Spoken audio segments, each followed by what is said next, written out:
J'ai le grand plaisir d'accueillir pour cette conférence de la faculté Hervé Maisonneuve, qui a collaboré à la rédaction de nombreuses revues scientifiques, qui a formé à la rédaction scientifique de nombreuses générations. Il a été président de l'European Association for Science Editor.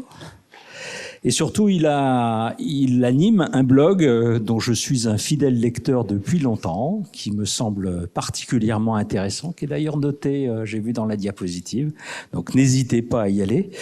Il est aussi le référent d'intégrité scientifique de l'université Paris-Cité. Et je lui ai demandé de nous parler de la crise de l'édition, de la gestion des savoirs. Ça complète un certain nombre de choses, je pense, dans la faculté, sur lequel on s'est penché, notamment avec Christian Fink-Brentano, sur les revues prédatrices, par exemple. Monsieur Maisonneuve, on vous écoute avec grand plaisir, quand vous voulez. Merci en tout cas de m'accueillir. Je suis honoré d'être parmi vous. Oui, j'ai un blog et je me fais surtout des ennemis, donc aujourd'hui, je risque de m'en faire d'autres. On les a triés, il n'y en a aucun dans la salle, il n'y a que des avis. Oui, ben alors, oui, c'est classique. Ceux qui sont dans la salle ne sont pas ceux qui ont besoin d'écouter le message. C'est classique. Donc, merci de m'avoir présenté. J'ai aussi un certain nombre de liens d'intérêt. Je fais de la formation, j'ai refait un livre de la rédaction. Je ne suis plus référent intégrité scientifique, mon terme étant terminé. Et je laisse un peu la diapo, mais il a quand même été montré dans un congrès de neurologie à partir de 240 enregistrements que plus la diapo passait vite, plus il y avait de liens d'intérêt. C'est montré effectivement dans un gros congrès avec 200 films et moins il y en a. Alors, je vais avoir deux parties. Une partie un petit peu macro. Qu'est-ce qu'ont été les revues depuis 1665, les premières revues en Angleterre et en France. Et puis une deuxième partie, les revues prédatrices et les revues. J'insisterai sur les revues de faible qualité parce que probablement la prédatrice pure en France est moins un problème qu'il y a quelque temps. Alors, l'histoire, quand on voit, ce bouquin, il fait 650 pages. Hein, je dis pas que j'ai tout lu, hein, parce qu'il vient de sortir, il y a toute une histoire, et il s'est passé énormément de choses, mais les revues, quand même, aujourd'hui, ont gardé les 4 missions définies au XVIIe siècle, hein, qui sont ici, et souvent, elles existent encore, ces 4 missions, mais c'est pour rappeler que les revues ont essentiellement été des revues de sociétés savantes, totalement jusqu'aux guerres mondiales. Et ces sociétés savantes tenaient les revues, le peer review n'étant arrivé réellement généralisé qu'en 1970, mais il y avait du peer review au 19e siècle, où le peer review pouvait même demander 1 an, il y avait peu d'articles, et c'était entre sociétés savantes, et même le reviewer était auteur automatiquement, on voit un certain nombre de choses. Donc il s'est passé beaucoup de choses pendant ces temps-là. Au début, c'était tout papier et compagnie, la professionnalisation de la science, la croissance de la science, mais c'est à partir de la Seconde Guerre mondiale que les choses ont bougé fortement. Les sociétés savantes sont des groupes qui devraient gérer le savoir un peu dans la définition, et elles l'ont géré jusqu'aux guerres mondiales, ça c'est sûr, mais à partir du début du XXe siècle sont apparues les universités qui ont commencé à leur prendre une partie de la gestion du savoir, et puis ensuite les agences d'évaluation. Donc leur pouvoir, qui a été pendant plusieurs siècles uniquement de tenir le savoir, a commencé à être partagé à ce moment-là. Alors là, c'était probablement une période, quand on lit avec les difficultés qu'il y a, mais peut-être faste, hein, où les revues, alors elles étaient d'abord européennes, hein, bien sûr, anglaises, françaises, en plusieurs langues avec l'allemand, et ce n'est que 150 ans plus tard qu'elles sont devenues américaines. Hein, il n'y en avait pas au début. Donc c'est un problème essentiellement de ce qui est l'Europe aujourd'hui. Alors ensuite, elles ont eu 2 chocs. à partir des années le facteur d'impact a été inventé 63-65 par et elles ont eu deux chocs qui ont pris un petit peu de temps. Ce premier choc, c'est ce que j'appelle la folie du facteur d'impact, et le deuxième, ça va être la science ouverte, l'open access, qui sont vraiment deux chocs qui ont été forts pour les revues. Alors, j'appelle ça la folie facteur d'impact. Vous connaissez tout, j'ai pas besoin de rentrer dans les détails, mais les messages ont été aux chercheurs cités et publiés beaucoup, au fait de la quantité. Les revues ont eu leur message à elles, c'est-à-dire c'est le nombre de citations qui fera la notoriété de la revue. Donc il y a des cartels de reviewers, il y a tout ce qui se passe pour objectif augmenter les revues. Et les évaluateurs, on leur a dit vous avez un truc, vous comptez des haricots, vous lisez pas les articles. Donc, si vous voulez, tout le monde est parti un peu. Je suis un peu cash sur le truc, un peu extrémiste, c'est sûr, mais on pourra en discuter. Et c'est pour ça, si vous n'êtes pas d'accord. Et l'auteur est devenu vendable. Et quand ce livre d'un économiste australien explique qu'on met des dollars derrière chaque chercheur aux États-Unis, ils ont des dollars, on les coche et celui-ci vaut tant, et c'est en général basé sur les publications. Donc l'objectif, c'était de construire un CV, et l'objectif n'était pas de passer du temps à former, passer du temps à informer le public, passer du temps à faire ce que voulait le public. L'objectif, c'était le CV. Ce qui fait qu'on est arrivé actuellement à un constat qui est connu depuis 20 ans. Donc vous voyez, c'est un peu récent, mais le constat existe. Donc maintenant que le constat existe, tout le monde se dit il va falloir bouger. Et on qualifie les pratiques d'acteurs dans les journaux, et ça amène parfois ce qui s'appelle des rétractations ou autres, en une partie qu'on appelle des erreurs honnêtes, on peut tout dire, une partie qui est faible en volume, qui est la fraude, qui est faible en volume, mais qui est toujours très médiatisée. Et par contre, une partie au milieu, qui concerne, je m'excuse, d'après un éditorial du Lancet en avril 2015, d'après les articles de 1994 de Altman, Chalmers, largement plus de la moitié des publications. Je dis bien largement plus. Alors les conservateurs disent 50%, mais si vous voulez, j'étais dans le métro, là je lisais un article sur le Journal of Neurophysiology expliquant que quand le P était non significatif, c'est-à-dire supérieur à 0,05, d'accord ? Dans 64% des cas, il y avait un spin, c'est-à-dire qu'il était non significatif, mais dans 64% des cas, on explique qu'il y a une tendance et qui fait que finalement ça doit marcher. Donc si vous voulez, ce sont des pratiques de torture des données, de massage que vous connaissez tous. Je ne vais pas rentrer dans les détails de ces pratiques, c'est pas mon objectif aujourd'hui, mais le système actuellement déraille fortement. Certains ont même dit pourquoi la plupart des articles sont faux, et il y a de plus en plus de données. Alors le constat est fait. Le constat étant fait, on commence à réfléchir comment on pourrait l'améliorer. Alors, bien sûr, je fais partie de ceux qui disent c'est aux jeunes à se démerder. La deuxième révolution, c'est la révolution de l'open access.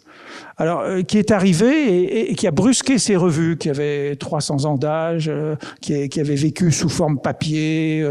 On se demandait, certains disaient le papier va disparaître, certains disaient pas. Et puis finalement, qu'est-ce que veut le chercheur ? Il veut tout de suite, à tout moment, 24 heures sur 24, 7 jours sur 7. On l'a presque, parce que l'ouverture des publications augmente d'année en année, c'est lent, mais ça augmente. Déjà, probablement, c'est variable selon les disciplines, mais probablement 50% de ce que vous cherchez est déjà pratiquement gratuit ou trouvable quelque chose. Et je ne fais pas allusion à SciHub, qui probablement est en perte de vitesse dans certains pays pour d'autres raisons. Et les concepteurs, qui étaient des mathématiciens, des physiciens de tout ce monde, disaient tout va être gratuit. Et ça, c'était les concepteurs. Et peut-être qu'en mathématiques, physique quantique, certains domaines, tout est vraiment gratuit. Mais dans certains domaines, comme la biomédecine, l'histoire a été différente de celle qui était prévue. C'est en 94, British Medical Journal, 95-96 New England, qui dans notre domaine médical ont été les revues qui ont innové, qui ont commencé. Et si vous vous rappelez, il y avait des PDF sur un site, mais on recevait toujours le journal papier. Les PDF étaient longs et le journal papier était court. Il y a eu toutes les époques, l'arrivée de l'iPad, l'arrivée du smartphone et tout ça, qui fait que on n'est plus dans ce modèle où on disait avec l'électronique les journaux vont être moins chers, parce qu'en fait ils ont coupé l'impression papier, mais il y a eu tellement de fonctionnalités ajoutées, électroniques ou autres, qu'il n'y a pas eu d'économie de coût de production. Les modèles actuellement foisonnent de nouveaux journaux, de façons de faire, de nouveaux peer review. Et c'est un monde dans lequel je ne vais pas rentrer immédiatement. Je vous ai pris Publish or Perish, F1000 Research, où on pose son manuscrit, le peer review est ouvert, fait par couche. Vous iriez Climate on the Pest, une part de eLife. Les rédacteurs mettent en ligne tout ce qu'ils reçoivent. Climate of the Pest, on garde les refusés quelque part. Hein? Donc tous les modèles existent et c'est incroyable. Et dans l'open pur, c'est-à-dire un modèle qu'on appelle diamant, on va voir ce que c'est-à-dire c'est payé par des institutions. Vous avez par exemple Wellcome Trust qui fait quelque chose, et je vous ai pris par exemple Gates Open Research. Si vous avez eu un financement de la fondation Gates, on vous dit il faut aller sur le Gates Open Research Journal qui est extrait de F1000 Research dans son fonctionnement. Donc si vous voulez, il existe énormément de modèles et on ne peut pas rentrer dedans. Et tout ceci fait que de 1980 à 2020, on est dans une période où ça dérape quand même très fortement et on a des espoirs de changer un jour. Alors, je pars du principe que vous connaissez ces trois modèles de publication qui se juxtaposent. Là, le vert a commencé, ce sont des plateformes de préprint. Il faut savoir que Archive, qui est la physique, les mathématiques, a été lancé en 1991. Et actuellement, dans ces disciplines, c'est devenu la base. En biologie, ce n'est qu'en 2013 que bioRxiv a été lancé. Donc vous voyez, il y a plus de 20 ans de différence pour que d'autres disciplines suivent ce que faisaient les mathématiciens. Donc bioRxiv, et medRxiv, qui est arrivé mi-2019. Et sans la Covid, je ne suis pas sûr que les préprints seraient montés comme ça en médecine. Alors, medRxiv et bioRxiv ont un site qui est commun, et vous voyez, on peut avoir le Covid, ce sont des copies d'écran, Covid, et vous avez tous les préprints là-dessus, c'est-à-dire les manuscrits soumis ou non à des revues, qui ont été déposés par les auteurs, qui y resteront. C'est toute une politique dans laquelle je ne rentre pas. Donc ça, c'est le modèle vers des plateformes sur lesquelles tout est accessible et les chercheurs déposent leurs préprints. Financement, Cornell University pour Archive, le medRxiv, c'est Cornell, un laboratoire à New York, plus le British Medical Journal, plus l'université de Yale, qui sont les trois financeurs, par exemple. Alors ensuite, le modèle doré, dont on va parler aujourd'hui parce que c'est lui qui est à l'origine des revues prédatrices et des revues illégitimes. Je vous ai pris 3 copies écran. Alors, le modèle PLOS, qui est arrivé en 2006, le modèle BMC, biomedcentral.com, c'était 2002. Modèle PLOS qui est académique, et pour ça qu'on va parler société savante, milieu académique. Modèle PLOS qui est académique, la bibliothèque de Stanford, ils ont eu d'autres argents privés à certains moments. Modèle PLOS qui est en grande souffrance actuellement, hein. Il est très mal, le modèle PLOS. On monte des rédacteurs externes. Bon, le modèle hybride, c'est-à-dire les vieilles revues, et là j'ai pris des copies Lancet, les vieilles revues de propriétaires privés, la C. Elsevier, fonctionnant avec des boards très académiques et qui, dans certaines revues, ont beaucoup à dire, ont pris ce modèle hybride. C'est-à-dire si vous avez sur le Lancet, vous avez dans le même sommaire, des articles qui sont open access et des articles qui sont fermés. L'article open access, les auteurs ont payé 5000 livres pour qu'il soit open access. L'autre, les auteurs n'ont pas payé. Donc c'est l'hybride qui est en biseau en train de baisser, par un certain nombre d'accords, pour un jour espérer tout gold, tout open. Et puis je parlerai beaucoup des revues de faible qualité, qui sont les 2 logos que j'ai mis là, que je prononce pas trop parce qu'on reçoit des lettres, c'est pas très facile d'en parler parce qu'ils ont une veille d'avocats assez forte, et j'ai des collègues qui ont eu, disons, qui ont reçu des lettres. Le dernier modèle, c'est ce modèle qu'on appelle diamant.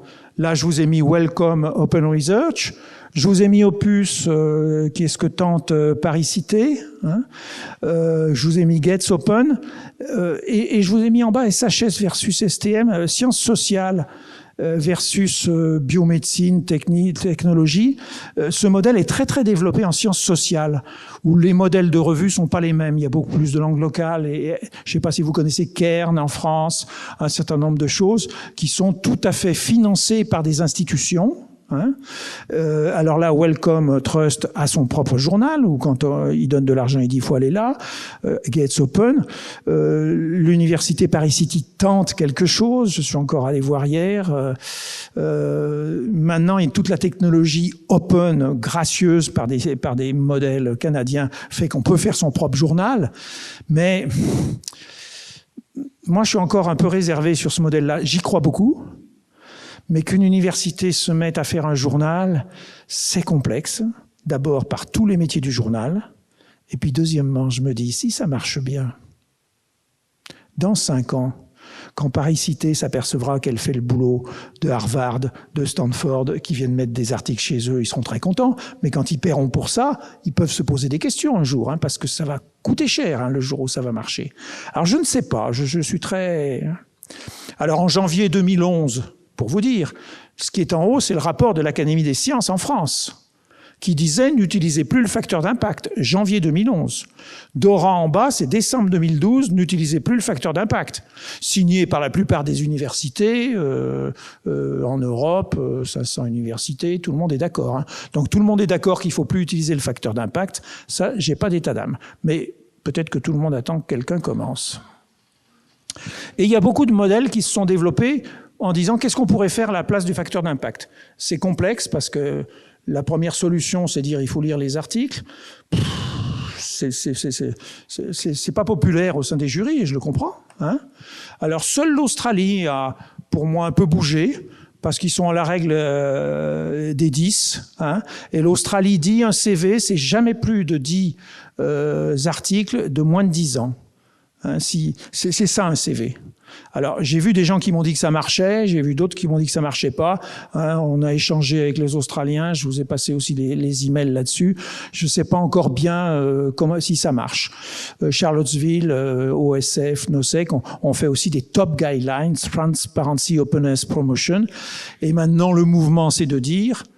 on devrait juger sur les pratiques d'ouverture. Un chercheur qui dépose, qui est ouvert, qui échange ses données, qui fait ceci, cela, est un chercheur plus vertueux. Je veux bien tout ça. Hein. Et moi, j'y crois un peu, mais il va falloir voir. Hein. Donc, si vous voulez, l'histoire des revues a été un peu ça, de façon très macro et très simple. Et le futur... des jours, je pense que ça va bien marcher. D'autres jours, je me dis, c'est trop complexe, ça ne marchera pas. Et je vous interrogerai là-dessus pour savoir comment vous voyez le futur. C'était mon premier message, hein, dire cette savoir géré par les sociétés savantes, concurrencé par les universités, les agences dans tout ce monde et qui ont vu cette arrivée de l'open access, cette arrivée du facteur d'impact, fait qu'aujourd'hui, on a probablement une cohabitation de 3 systèmes de revues. Les revues que j'appellerais légitimes, dont je ne vous parlerai pas, qui sont ces revues anciennes, sur toute société savante, pas que, parce que je mets Nature dedans, qui n'est pas une société savante, hein, tandis que Science, JAMA, New England sont des sociétés savantes, plus ou moins par derrière. Hein, l'ancêtre n'est pas. Donc c'est assez complexe. Mais dans ces revues légitimes, il faut aussi voir qu'il y a des sociétés savantes qui ont souvent pas les moyens, ni assez de monde, pour bien faire tourner leur journal. Donc il y a des journaux de sociétés savantes qui tournent mal. Alors, en médecine, où il y a de l'argent, ça tourne bien, mais allez dans d'autres disciplines, en sciences sociales, vous avez des grosses sociétés savantes qui n'arrivent pas à faire tourner leur journal, à la fois pour des raisons économiques, de monde et tout. Hein. Alors, on va parler des revues prédatrices d'abord, et je serai assez rapide parce que je pars du principe que vous en avez déjà pas mal entendu parler, et c'est ce modèle auteur-payeur, où l'auteur paye pour être publié, qui a attiré... d'abord en Égypte, un peu en Afrique, mais essentiellement en Inde, hein, pas tellement en Chine, Hein, à Hyderabad, où il y a les gros trucs, j'ai des photos dans le journal indien, dans l'Indian Express, j'ai des photos de gens qui donnent une interview à l'Indian Express, moi informaticien, avec ma femme, on fait 7 journaux, et depuis qu'on fait 7 journaux, on est enfin riche parce qu'on trouvait pas de boulot avant. Hein, donc vous avez les photos, les interviews, on s'est mis à faire des journaux et on s'est dit, au lieu de faire payer les 2 à 4 000 euros, jusqu'à 9 000, vous le savez pour Nature, on va faire payer 200 euros. Et on va voir ce que ça donne. Alors, je vais vous prendre 2-3 choses. Hein. Et les revues de faible qualité dont je vais parler sont dans les 1200, 1500 euros. Hein. Alors on va parler d'abord des revues prédatrices. Moi j'en ai croisé beaucoup, j'en vois beaucoup. Celle-ci m'a marqué parce que c'est ancien, ce journal, c'est en Côte d'Ivoire, des jeunes qui viennent me dire « Ah, on est content, on a publié ce truc qui est en haut à droite, c'est fabuleux. Hein. » Ouais, d'accord. Alors moi je regarde, je leur dis « Mais vous n'avez pas fait attention ouais. » Alors on creuse un peu, je leur dis « Vous savez, vous êtes fait avoir. Hein. » Ah bon, on s'en doutait parce que le premier article, on a payé 200 euros et le deuxième, on a payé 400. Ah oui, ils ont vu. Hein. Et vous avez arrêté? On vient vous voir parce qu'on en a un troisième accepté et ils nous demandent 800. Donc vous voyez, ils savent monter et est-ce qu'on va payer 800? Alors là, j'ai écrit à 2 membres de l'éditorial board, dont une italienne m'a répondu immédiatement, je ne savais pas que j'étais là. Hein, le journal dit qu'ils vont faire payer 700, mais il fait toujours des discounts. Hein, pour vous, je ferai 200. Hein, donc, si vous voulez, vous connaissez toute cette histoire-là. J'ai ressorti un vieux truc parce que publier dans les revues prédatrices n'est pas uniquement les pays en développement ou ceux qui parlent pas anglais, hein, d'accord. Moi là, vous voyez, il a enregistré une conférence de Monsieur Perron, hein, et dans sa conférence, il a les diapos de projection de revues prédatrices. Hein, alors, en 2021, il avait 45 articles dans ce journal. En 2022, 77. J'ai voulu recompter hier parce que vous verrez que celui du bas, c'est un novembre 2023, donc il continue aisément. Et comme c'était trop long, j'ai pas compté. Hein, donc, si vous voulez, vous avez des petites officines qui ont fait des affaires dans certains côtés, et c'est plus important qu'on ne croit.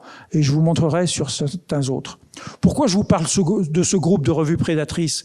Parce qu'un de vos collègues académiciens m'appelle en mai en me disant « Je voudrais un petit conseil parce que j'ai publié... » Alors, pas dans cette revue, une autre revue de ce groupe. Hein, je vous ai pas mis la bonne revue là. Hein, d'accord ? J'ai publié dans cette revue de ce groupe et je comprends pas bien. J'ai payé, je me rappelle plus, il a payé 8... Non, j'ai pas payé, pardon. Hein, j'ai pas payé. Hein. Et puis je suis mal à l'aise, je regarde la revue, ça va pas. Mais j'ai publié là parce que je connaissais bien le rédacteur en chef. Hein, donc j'avais confiance. Alors je lui dis non là, tu te fais avoir là, il y a problème. Alors on fait conférence, il fait conférence Zoom avec le rédacteur en chef qu'il connaissait. Et il lui dit, alors le rédacteur en chef lui dit comment Finalement, il arrive à faire rétracter son article. Et le rédacteur en chef réalise une chose, c'est que cette revue, quand elle voit un gros poisson, elle lui fait rien payer. Et une fois que le gros poisson est mis, il servait de son article pour aller chercher d'autres. Donc vous voyez, on essaye d'appâter des gros poissons, on leur dit pour vous c'est gratuit, et hop, on y va. Alors on est allé chercher où était ce journal, mené par un Chinois et 2 de ses filles, donc ils habitent à San Francisco. On a trouvé l'adresse, qui est fausse dans un truc, mais on a trouvé leur villa, dont on a les photos. Hein, et on a estimé de façon très très grossière que sur leurs 17 journaux, ils devaient rentrer au minimum 200 000 $ par mois. Hein, au minimum. Donc ils sont 3 à San Francisco et ils font leur petit business. Voilà. Donc si vous voulez, ça c'est quand même encore très courant, mais c'est pour vous montrer qu'on peut tous se faire prendre. Et que c'est compliqué parce que pour faire enlever un article dans une revue prédatrice, il faut les insulter, il faut leur dire qu'on va faire des choses. On ne peut pas dire « retirez-le » parce qu'en général, on reçoit un email en disant « oui, on le retire, mais ça vous coûte 200 $. Parce qu'ils rétractent à condition qu'on paye. Pareil. Alors la définition n'est venue qu'en 2019. Il y a pas mal de recherches pour dire pourquoi les chercheurs vont dans ces revues prédatrices. C'est la facilité, il y en a qui se font prendre, on n'est pas satisfait du système actuel, c'est la promotion, on voit d'autres publier. Il y a beaucoup d'enquêtes là-dessus, toutes allant là-dessus. J'ai emprunté à Olivier Chassani une de ses diapos, parce qu'on parlait ensemble il y a quelque temps. Il m'a autorisé. Et là, on parle des revues purement prédatrices. Voilà son opinion, hein.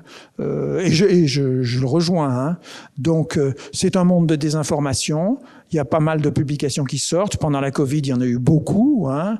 Il y a eu énormément de choses. Quand M. Montagnier était sur la télé et qu'il expliquait ses affaires, hein, c'était un préprint d'un mathématicien déposé sur un truc obscur. Et il disait, j'ai publié, le journaliste disait, Monsieur Montagnier a publié. Hein, donc, si vous voulez, il se passe beaucoup de choses. Ces journaux n'ont pas d'impact factor, à la différence des revues qu'on va voir, que j'appellerais de revues de faible qualité, hein, pas de points SIGAPS, et ça commence quand même, dans un certain nombre de facultés, à nuire sur les CV. Alors, c'est en avril 2002, après 2 ans de recherche, des enquêtes, moi j'avais suivi un peu aussi ce travail, qu'un réseau d'académies des sciences, et il y a 159 académies des sciences qui ont signé, ou d'autres pas sciences, qui ont signé un gros rapport. Il y a un résumé en français de 26 pages, il y avait une recherche, il y a eu des enquêtes, il y a eu 2 ans de travail, et ils sont arrivés à dire que les revues prédatrices, c'était un problème, mais qu'il n'y avait pas que ça. Hein, et c'est ça qu'on va essayer de regarder. Alors, ils disent, il y a les prédatrices, et ils disent aussi toutes ces listes, mais nous en parlerons, binaires, n'arrivent pas à traiter cette complexité et n'arrivent pas à être à jour. Hein, ce sont certains des messages. Alors, les revues de faible qualité sont des revues qui marchent un peu. Hein, et certaines qui marchent bien. Je fais allusion à des logos que je vous ai mis tout à l'heure, qui marchent même très bien, très vite. Hein. Elles ont des adresses internationales. On n'est plus en Chine, on n'est plus en Inde. Hein. MDPI, qui est à Bâle, qui a été reprise dans nos trucs, a quand même 2000 salariés, dont la plupart sont en Chine. Hein. Il y a le headquarters à Bâle. Hein. Et dans les salariés, ils ont des PhD qui payent à la pige et qui font des peer reviews dans la journée, et ils le signent de quelqu'un d'autre. C'est des bons commerçants. Hein. Alors, ces sites Internet, ils marchent. Ils ont, et ça vous surprendra, des facteurs d'impact. Et c'est logique, parce que quand vous regardez comment on donne un facteur d'impact, il y a 24 critères. L'ISSN, avoir des guides, avoir fait ça, ça n'a rien à voir avec la qualité, le facteur d'impact. Hein. On peut y arriver en faisant ça. Donc, c'est logique qu'ils aient des facteurs d'impact, mais Clarivate, qui donne les facteurs d'impact, commence à avoir peur. Il y a des tas de numéros spéciaux. On a montré que quand quelqu'un était guest editor d'un numéro spécial, il co-signait lui-même une grande partie des articles du numéro spécial. Il y a un guest editor qui a co-signé 17 des 18 articles de son numéro spécial. Bien sûr, il y en a eu, je le dis pour certains collègues, il y en a eu à Marseille, hein, puisqu'ils ont, les HU a tout cherché, et M. Raoult a fait des numéros spéciaux. Donc, tout ce qui est refusé, qu'on n'arrive pas à mettre ailleurs, on le met en numéro spécial là, on paye, et comme ça a de l'impact facteur pour certains, on ramène ce qu'il faut. Hein. Alors, le délai de publication, je vous montrerai, l'acceptation est en 14 jours et la publication est 2 à 3 jours après l'acceptation pour le groupe MDPI. Hein, parce que vous savez, alors bien sûr, je ne vais pas vous demander si vous avez publié dans ces revues, parce que heureusement, vous me mentirez. Hein, le problème n'est pas là. Hein, mais si vous voulez, l'article est parfois mis en page 48 heures après sa soumission, où vous commencez à le recevoir maquetté 2 colonnes, certains le reçoivent 2 jours après. Ils sont efficaces avec les services juridiques, les taux d'acceptation, ils en reçoivent tellement, je vais vous montrer des chiffres, que maintenant leurs taux d'acceptation ont baissé. Ils sont parfois à 50% d'acceptation. Ils en reçoivent tellement, ils n'arrivent pas à gérer. Hein. Alors, ce rapport, et je ne vais pas rentrer là-dedans, Ce rapport des académies a essayé de faire une classification des revues qui est extrêmement complexe. On parle du grand frauduleux à gauche et de la légitime à droite. Et si vous voulez, ça se chevauche. Je vous disais, ces sociétés savantes qui marchent mal, ces prédateurs qui marchent bien. Donc on va pas rentrer là-dedans, mais c'est plus un spectre des revues. Et c'est pas si simple de dire telle revue est à tel endroit. Le groupe Omix, qui est à Hyderabad, qui avait énormément de revues, s'est mis à vendre par appartement des paquets de revues à des gens en Europe.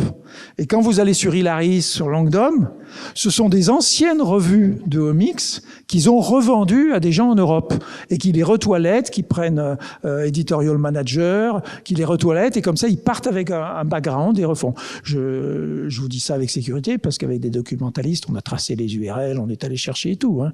Là, ce que je vous dis, je me suis fait aider parce que je peux pas le faire moi-même tout seul. Hein. Mais donc, on voit qu'il se passe beaucoup de choses. Ils en vendent et ils s'en créent beaucoup. Alors on pourrait en citer certaines, mais le groupe Bentham, par exemple, est aux Émirats, surtout, un peu en Europe et un peu en Chine. Alors certaines de ces revues sont aussi en Chine, mais là c'est plus difficile. Hein. Alors je vous ai pris deux exemples, le groupe MDPI. MDPI, ça doit être 300 journaux maintenant.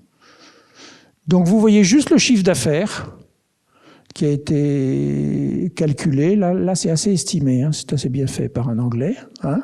Vous voyez que le chiffre d'affaires, il passe de 14 à 294 millions de francs suisses en moins de 10 ans. C'est un bon business, hein.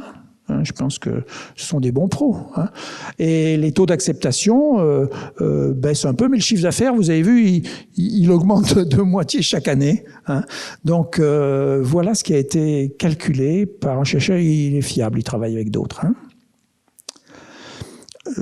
Cette agence française d'agronomie a eu des vrais ennuis. Hein. Le rapport est confidentiel.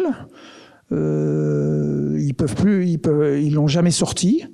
Parce qu'ils se sont aperçus à un moment que 10 à 16% des chercheurs, 9% publiés chez MDPI, sur 800 chercheurs, hein, publiés chez MDPI, et c'est 15 ou 16% de leurs chercheurs qui étaient là-dedans. Donc ils ont commencé à faire le nettoyage, ils ont fait des choses comme ça, mais ils n'y arrivent pas bien.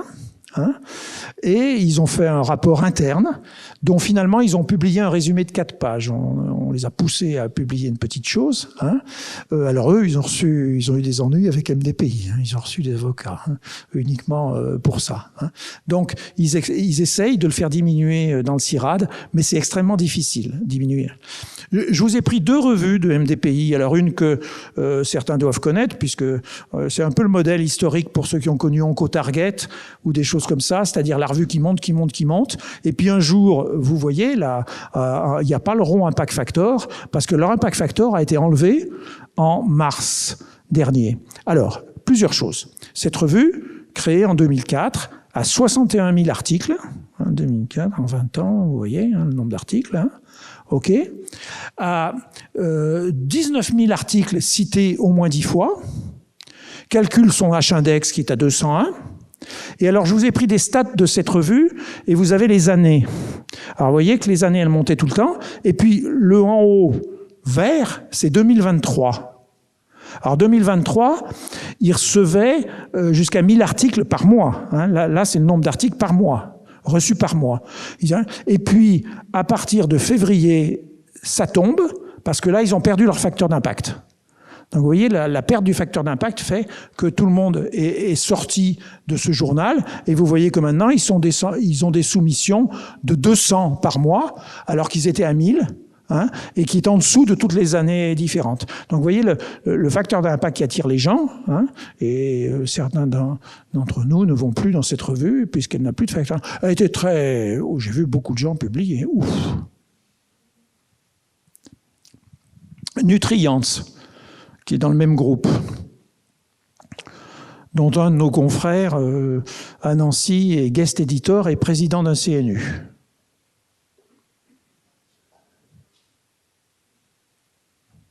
Président d'un CNU et guest editor chez MDPI.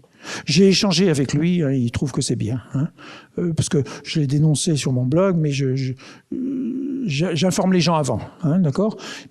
Alors donc, celui-ci, vous voyez un rond jaune parce qu'il a un facteur d'impact, cette revue, ok? Et vous voyez la descente verte de 2023, parce qu'ils sont actuellement accusés par 1000 chercheurs qui ont fait des lettres d'avoir publié un certain nombre d'articles sur l'animal qui sont non éthiques dans la recherche animale. Donc ils ont eu une pétition de 1000 chercheurs disant qu'il ne faut plus aller dans ce journal parce qu'ils acceptent tout, même des articles non éthiques. Alors pour l'instant, c'est en train de baisser. Je ne sais pas comment ça va réagir, si Clarivate va enlever le facteur d'impact ou pas. Hein.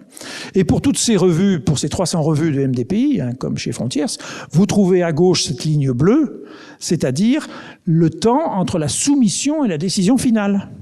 Et là, vous voyez que c'est 14 jours. Et en général, c'est le temps entre la soumission et la décision d'acceptation, et entre décision d'acceptation et publication, c'est 3 jours. Hein.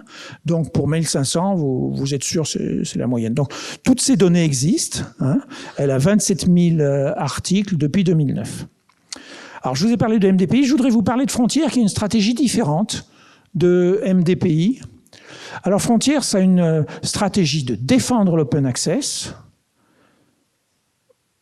Certains pensent qu'ils influencent en Europe les décisions de ce qui s'appelle la coalition S, parce qu'ils aimeraient pousser un petit peu pour baisser les APC, ok, hein, et pas être trop haut, et les faire comme ça. Alors, ils ont maintenant une politique, et ils ont fait déjà 3 articles sponsorisés, vous voyez Frontiers, dans le Financial Times, parce qu'ils sont en train de faire des lobbies au niveau des politiques pour mener l'open access et mener l'open access au prix qu'ils veulent, eux, imposer en Europe. Donc il se passe un certain nombre de choses.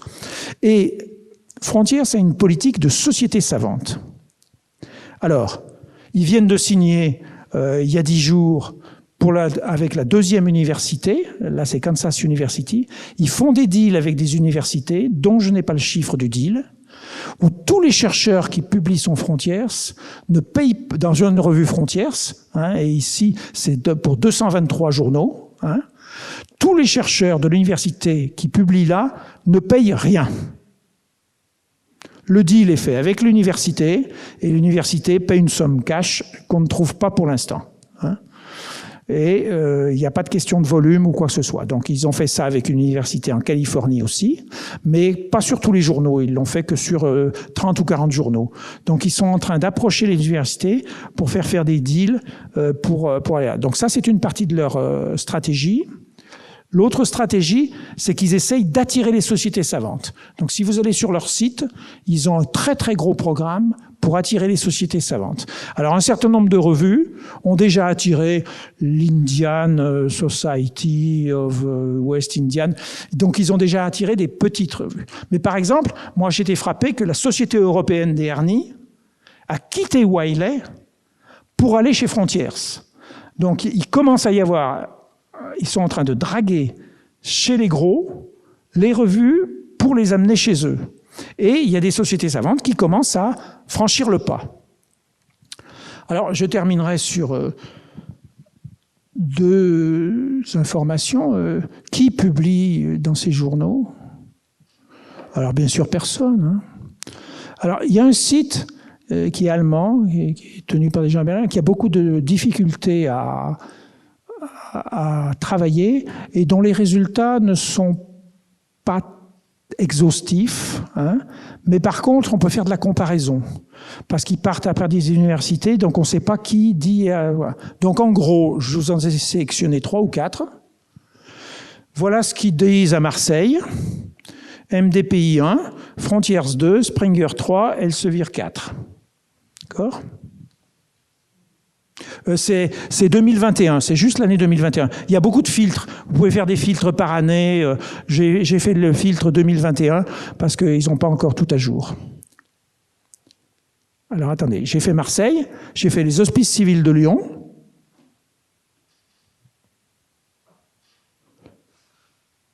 J'ai quand même pensé à vous. vous voilà. C'était pour que vous puissiez vous comparer quand même. Hein. Donc, je ne rencontre que des gens qui ne publient pas dans ces journaux, mais il y a des chiffres qui existent. Hein. Et on est dans le miracle des numéros spéciaux de ces revues. Alors, des chercheurs ont pris BMC, Elsevier, Frontier, Sindawi, MDPI, Nature, PLOS, Springer, Taylor & Francis et Wiley. Je vous montrerai tous les rues. Et ont montré que 2022, par rapport à 2016, il y avait eu 47% de plus d'articles sur ces éditeurs. En 5 ans, 6 ans, 47%. Donc la croissance, on la voit. Vous aurez les diapos. Vous aurez à droite, c'est uniquement la médecine. D'accord? Uniquement la biomédecine. Donc c'est pour ça que quand vous tombez sur Elsevier, vous n'avez pas 2000 journaux, vous en avez 376. Hein? Quand vous tombez sur Frontières, il n'y en a que 44 sur les 250. D'accord? Donc c'est que la médecine, là. Et en rouge, ce sont les numéros spéciaux. Et en bleu, les numéros réguliers. Donc vous voyez la stratégie numéros spéciaux de MDPI. Il n'y a pas Elsevier sur cette diapo et je ne suis pas allé chercher, mais il faut voir que Springer et Elsevier commencent à être menacés. Et quand je discute, disons, à haut niveau avec Elsevier, ils me disent qu'ils sont obligés de suivre la stratégie des numéros spéciaux discrètement. Sinon, ils vont perdre. Hein. Donc ils se sentent très menacés. Hein. Alors le volume de l'un ou d'autre n'est pas, mais il y en a un qui est très menacé, c'est PLOS actuellement, hein, qui est au milieu de ce jeu, parce que Frontières et MDPI siphonnent absolument tout. Indawi, qui a été acheté par Wiley, qui était parti d'Égypte, allé en Angleterre et compagnie, a cette politique, mais Wiley a perdu beaucoup d'argent parce qu'ils ont rétracté des gros paquets d'articles, ils ont tout annulé. Donc si vous voulez, cette politique des numéros spéciaux semble plaire, parce que là, vous voyez, c'est en volume hein, dans la médecine. Hein, donc vous voyez tout ce qui part chez MDPI hein, par rapport aux autres. Il y a eu une liste des méga-journaux hein, publiés dans le JAMA. Alors, je ne rentre pas dans la liste avec le nombre, et vous voyez que MDPI et Frontières sont forts, que Scientific Report, Springer est dans les premiers, et qu'il y a des grands. Mais il y a une petite lettre des Chinois, suivant cet article, qui dit 20 des 26 méga-journaux listés d'un sont considérés comme des prédatories en Chine. Alors en Chine, moi je suis pas clair, peut-être que des gens pourront le dire, mais en Chine, il y a eu des décisions extrêmement fortes. Et je pense qu'ils ont peut-être mieux fait le ménage qu'à d'autres. Je ne suis pas sûr de ce que je vous dis là, Monsieur Rioux pourra peut-être commenter, mais c'est difficile de la Chine de savoir ce qu'il y a. Je terminerai sur les listes. Alors, il y a les listes noires, c'est Cabell qui est en haut à droite, qui est payant et auquel on n'a pas accès. C'est une liste, quand on parle, soi-disant bien faite, des journaux prédateurs, parce que les listes de journaux prédateurs sont extrêmement difficiles. Il y a la liste que vous connaissez des revues présumées non prédatrices, et vous me le commenterez parce que je pense que c'est une base, mais que tenir à jour, et je sais que vous l'avez un peu nettoyé. Je sais que vous l'avez un peu nettoyé et je vous en félicite, hein, mais je suis pas allé voir. Et puis vient de sortir une liste toute petite à droite, faite par des Anglais, hein, à Oxford, de la liste des revues Diamant en médecine. Hein. Donc en médecine, ils ont pris 4400 journaux médicaux et il y en a que 128 qui sont diamants. Hein. Alors il y a la revue de médecine tropicale française, il y en a un certain nombre, mais pour l'instant il y en a très peu parce qu'eux ils disent qu'il faudrait aller vers le modèle diamant. A-t-on encore besoin des revues scientifiques ? Vous allez voir arriver des bases de préprint, de l'indexation de préprint. Hein, comment ça va arriver hein? Est-ce que le peer review, on a besoin de le faire avant de mettre en ligne? C'est des questions extrêmement compliquées. Et il y a énormément de modèles, comme je vous le disais. Je cite Peer Community In, que vous connaissez peut-être, qui est d'origine française. Donc, ils ont fait tout ça, puis finalement, ils créent leur journal. Hein, donc, c'est extrêmement difficile. Je vous ai parlé de Wellcome, de Gates, de OSF. Est-ce qu'on ne voudrait pas un TripAdvisor des articles, finalement hein? Ce qui fait que c'est ma dernière diapo. Hein. Je pense qu'il y a pas, et je suis sévère, qu'il n'y a pas de prise de conscience des acteurs, et vous pourrez m'attaquer si vous n'êtes pas d'accord. Hein. Est-ce qu'il faudrait un guide Michelin des revues? C'est un peu ce que proposent les académies. Ils disent qu'il faudrait un tampon sur les revues. Mais si vous voulez, il n'y a pas de truc d'organisme international prêt à monter ça. Est-ce que pourrait le faire? Ça n'existe pas. Et il y en a, comme le CNRS, qui dit qu'il faut boycotter le modèle auteur-payeur. Je ne dis pas qu'ils le font. Hein. Je dis qu'ils disent de le boycotter. Hein, d'accord? Je vous remercie.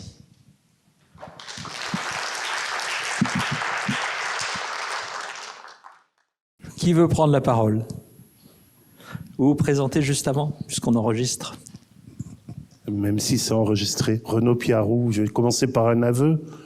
J'ai publié dans MDPI parce que je connaissais pas. Je savais pas les règles du jeu, et des collègues faisaient effectivement des numéros spéciaux. Ils nous proposaient de publier.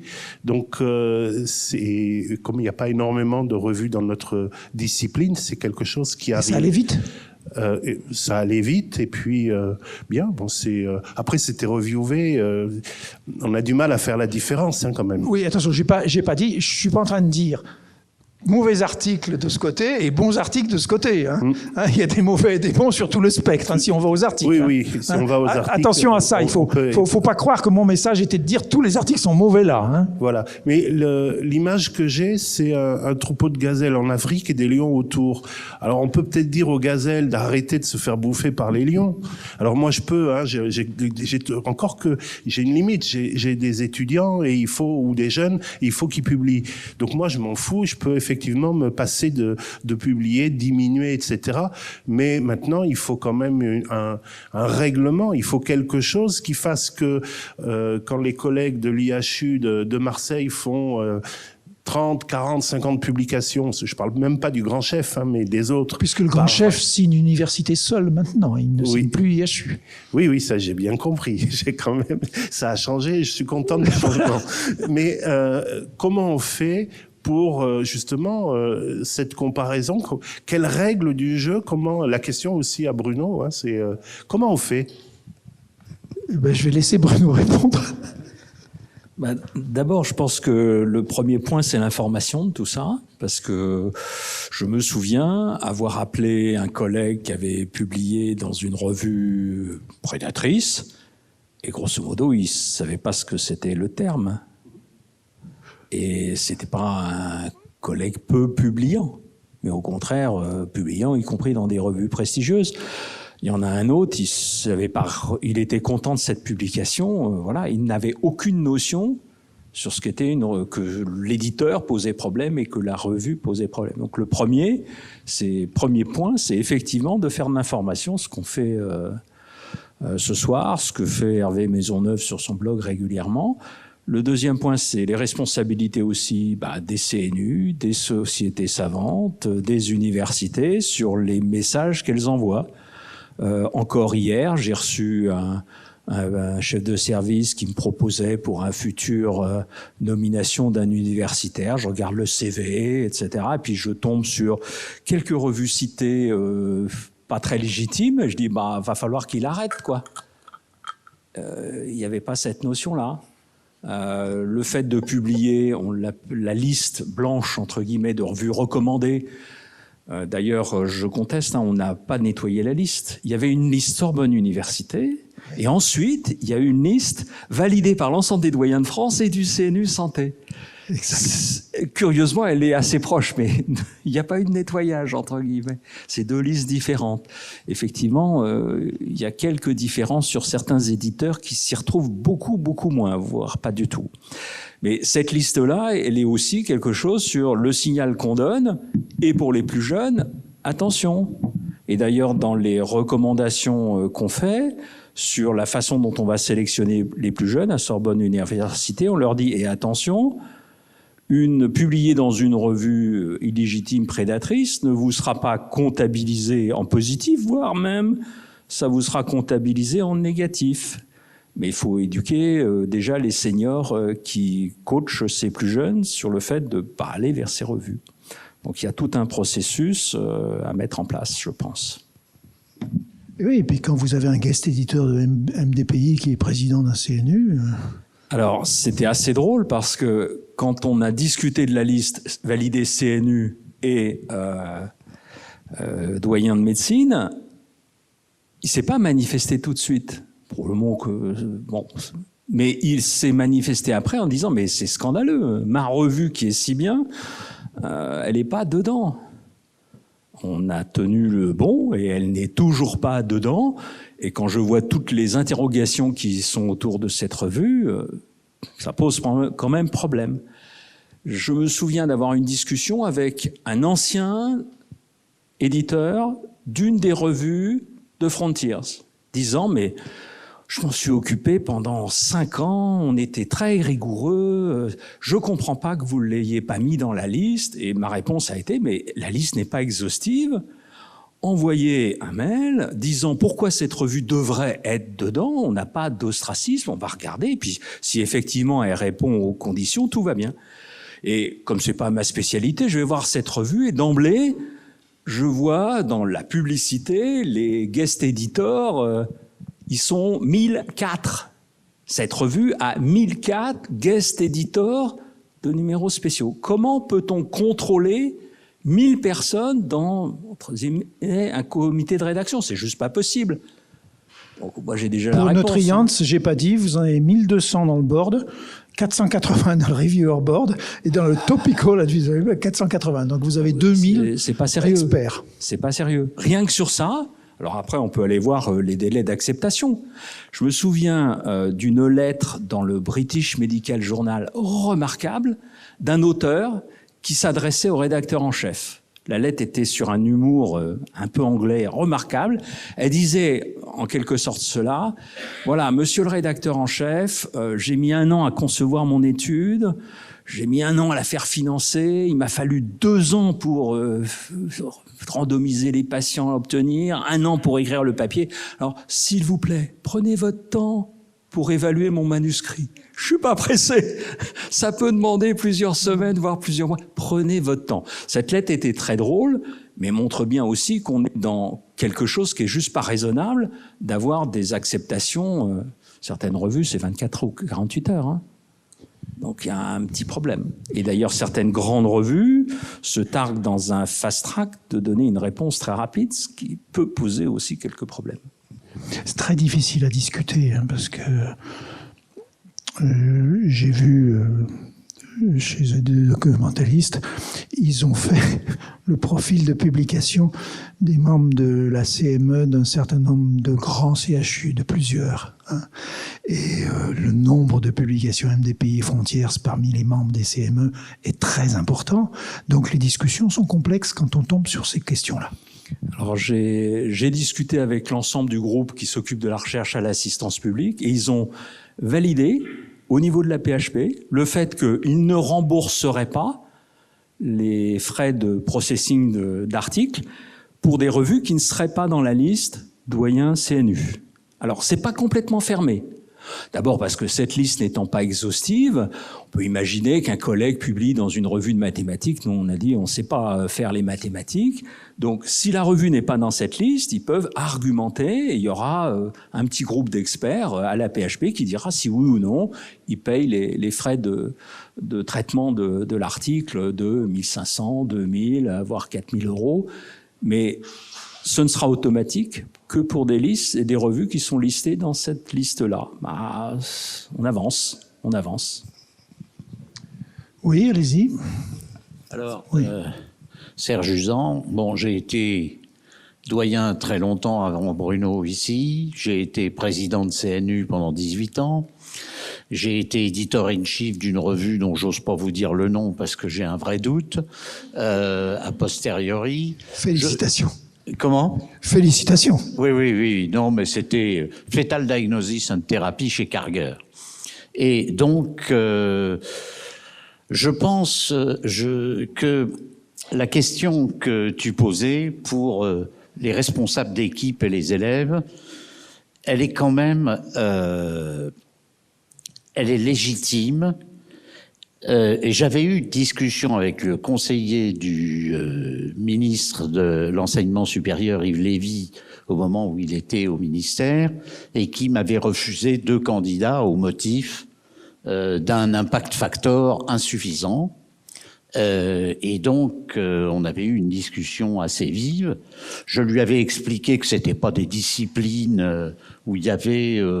on attendait vraiment des choses en matière. Il y a aussi une dimension d'enseignement et de soins. C'était, je le reconnais, des disciplines plutôt chirurgicales ou obstétricales, et que donc moi, en tant que président du CNU et en tant que doyen, j'avais évalué globalement le candidat. C'est ça mon propos. C'est qu'il faut peut-être il faut mettre une barre, ok, on peut pas prendre quelqu'un qui a jamais publié, qui a pas beaucoup publié. Je suis pas d'accord sur les 10 dans les 10 dernières années, parce que sinon, demain matin, Bruno Rioux va en profiter pour me virer de mon bureau en disant, dans les 10 dernières années, t'as rien publié. Mais enfin, on peut avoir publié des choses passionnantes, ce qui n'est d'ailleurs toujours pas mon cas, mais... Parce qu'il vous donne encore beaucoup d'argent, c'est ça? Il y a longtemps, bah oui, sous forme d'avantages, si j'ose dire, en nature, bureau, secrétariat, etc. Donc je crois qu'il faut pousser les CNU, et quand j'y étais, c'était une évaluation très forte du candidat, certes avec un minimum d'activité de publication, mais d'aller voir si vraiment la dimension recherche, la dimension enseignement, la dimension enseignement au bloc quand même. Certains pays disent les publications, ça devrait être 20 à 30% voilà, dans l'évaluation. Je dirais que quand j'étais au CNU, c'était un tiers. Et il y avait surtout des visites sur site pour voir si l'individu, comment il était vécu. Alors aujourd'hui, je crois qu'il y a pas mal de CNU, mais on a été, nous, les premiers à les faire. Et je crois que tout ça, c'est remettre en question l'évaluation. Et c'est au CNU d'impulser ça. Donc il faut convaincre les CNU qu'un chiffre de X en impact factor, de Y en nombre d'articles ne suffit pas. Voilà, alors moi j'ai été professeur sans avoir de thèse d'université. Je peux le dire, il y a prescription. Mais à l'époque, c'était pas considéré comme une obligation avec les papiers qui allaient avec, etc. Donc je crois que c'est vraiment intéressant, très important ce que vous nous dites. Ça nous amène à relativiser nos critères d'évaluation des candidats et d'intégrer un critère humain sur site qui est capital pour moi. Dans le plan français sur la science ouverte, il y a des choses dans ce sens-là qui vont pas encore très loin, mais c'est commencé. Oui ? Bonjour, merci vraiment pour votre conférence. Moi, je suis Valérie Lannoy, postdoctorante au CIMI. À la base, je voulais réagir, excusez-moi monsieur, parce que je suis à côté de vous et j'ai vraiment... C'était une réaction épidermique et puis vous avez rebondi. Vous avez dit oui, mais j'avais des étudiants, il faut qu'ils publient. C'est dur à entendre. C'est vraiment dur. Enfin, je veux dire, quand on a des stagiaires, quand on fait, enfin voilà, on publie bien sûr en tant qu'étudiant, mais on peut pas tout faire non plus. C'est exactement cette discussion. Je sais pas ce que c'est un CNU. Je sais pas ce que c'est. Mais vous parliez donc, vous disiez si jamais il y a un jeune candidat et qu'il publie avec sur une mauvaise revue, ce sera pas comptabilisé par la Sorbonne. Mais vous savez, on a des chefs au-dessus de nous. Hein. On peut très bien ouvrir notre bouche, etc. Mais le chef, il veut publier plus vite pour avoir sa demande de fonds. On peut avoir des grands combats. On a des chefs, vous savez. C'est pas notre faute. C'est la faute de personne, mais c'est une faute collective. Et à la fin, ça se traduit par une science de piètre qualité. Et, ok, c'est la responsabilité collective de tous, hein, y compris sur ce qui n'a pas été abordé, par exemple, la liste des auteurs, entre les auteurs fantômes, les auteurs de complaisance, etc. Tout ça, c'est des choses qui sont répréhensibles et qui sont pourtant du quotidien. De la même façon que Hervé Maisonneuve a juste effleuré le problème des articles qui ne veulent rien dire, vous en avez y compris dans les très grandes revues. Le problème des petits P, hein, certains ont fait la distribution statistique des petits P, elle est juste pas possible. Donc on sait qu'il y a aussi plein d'articles qui sont faux, etc. Donc bon. Renaud, tu voulais dire un petit mot ? Merci pour votre témoignage. Oui, d'abord, je pensais On ne publie plus dans les trucs de MDPI, parce qu'il y a la liste, on l'applique. Mais en même temps, j'ai un peu de tristesse pour un de mes étudiants. Il faut 2 articles pour une thèse. Il a eu son premier article. Le deuxième, eh bien, il est sur un PLOS, donc on n'est pas dans le problème, sauf que des fois on tombe sur un chieur et il nous demande toutes les données, les photos, etc. Et ça nous pose un problème vis-à-vis de l'hôpital. Et donc il n'a pas pu passer sa thèse. Il n'a pas pu passer sa thèse. Il doit prendre une 4e inscription. Son contrat est terminé. Parce que la règle, c'est qu'il ait 2 articles. Si, dans un cas comme ça, si j'avais pu demander, je sais pas, faire dans Pathogens ou dans micro-organismes ou un truc comme ça, il aurait passé sa thèse. Donc, il l'a pas pu. J'applique les règles, mais c'est pas si facile que ça d'appliquer ces règles quand on est chef d'équipe aussi. Je veux juste expliquer dans quelle situation, en fait, on a ce qu'on appelle une injonction contradictoire. D'un côté, on nous demande dans un délai très court, de démarrer un travail, de faire publier les étudiants et que ce truc soit accepté. De l'autre, c'est pas toujours facile, et donc ces revues qui vont vite pas l'acceptation, dans l'évaluation des articles, sont quand même intéressantes. Je ne les utilise plus, mais c'est pas si facile. L'autre problème, c'est résultats positifs, négatifs. Ça va un petit peu mieux en recherche clinique. On voit maintenant arriver, dans des très grandes revues, notamment le JAMA, des études de qualité avec résultats négatifs, ce qu'on ne voyait jamais avant.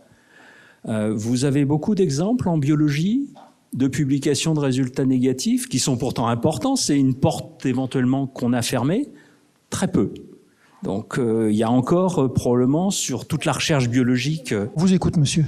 Oui, merci, monsieur Maisonneuve. Une question un peu collatérale, mais pour m'appuyer sur votre nombreuses années que vous avez passées en réfléchissant au monde de la publication biomédicale. Faut-il rémunérer les reviewers? Dans quelles circonstances? Les oui, les pour, les contre, est-ce que tout le monde? Est-ce que les fast-track? Est-ce que c'est que les versions révisées qui souvent sont faites à la va-vite? Ou est-ce que c'est toujours, tout le temps ou jamais? Je ne sais pas répondre. Il y a des revues aux Émirats où ils sont reviewés, il y a des revues où ils sont payés. Je répondrai d'abord, ce travail de reviewer devrait être pris en compte dans les carrières. Et avec des sites comme Publons ou d'autres, parce que pour prendre en compte, il faut avoir la review. On peut pas dire j'ai reviewé pour le JAMA. Donc il y a déjà des petits mouvements pour au moins prendre en compte ce travail. Alors faut-il les reviewer? Il y a beaucoup d'articles là-dessus. Il y a des pour et des contre. On pourrait longuement partir là-dessus.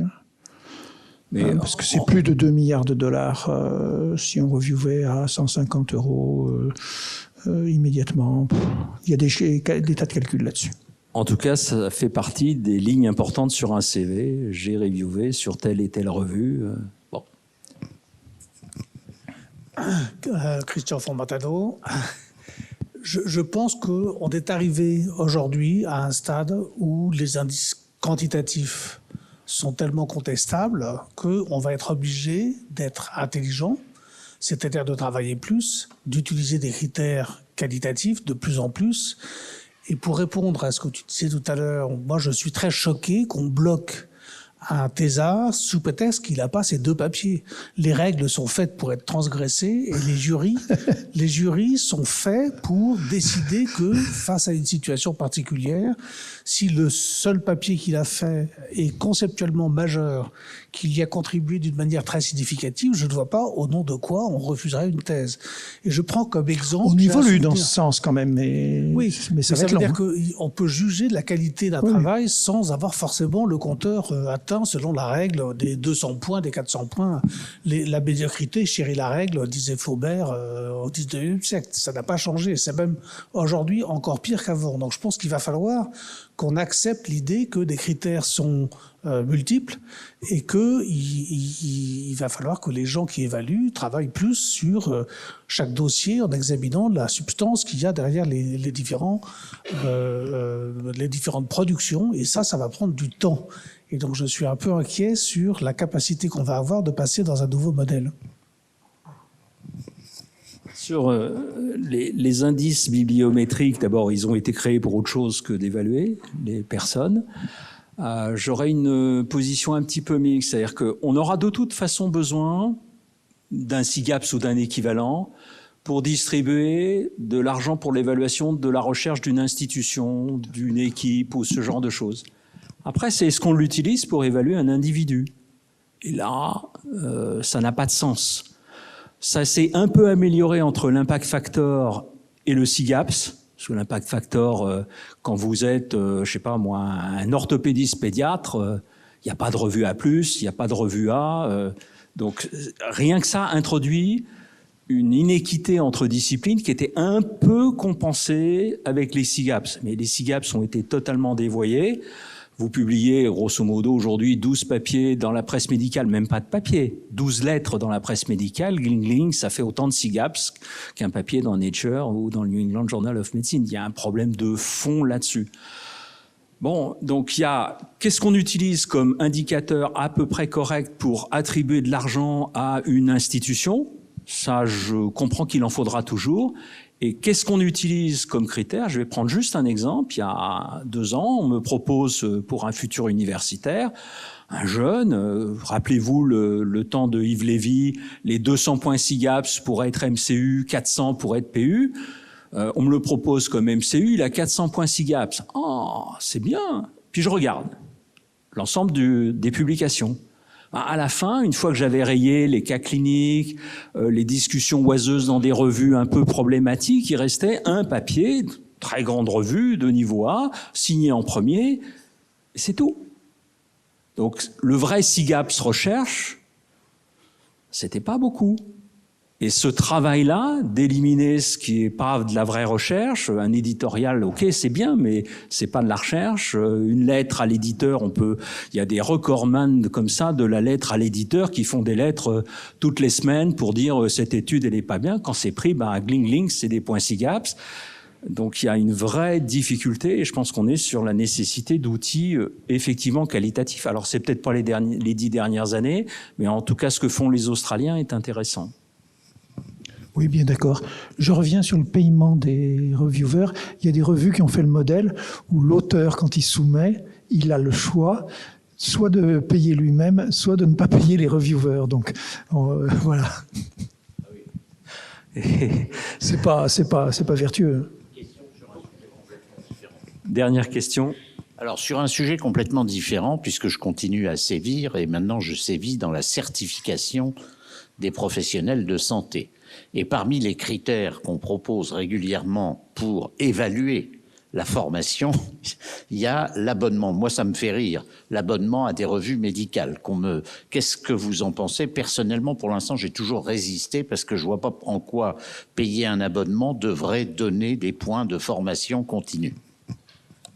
Je vous suis, mais je vais demander Joker, parce que si vous me demandez mon avis sur la certification des professionnels, on en a pour un petit moment et c'est un peu complexe. Et puis c'est pas parce qu'on s'abonne qu'on lit le journal. Bien, un grand merci à Hervé Maisonneuve pour cette conférence.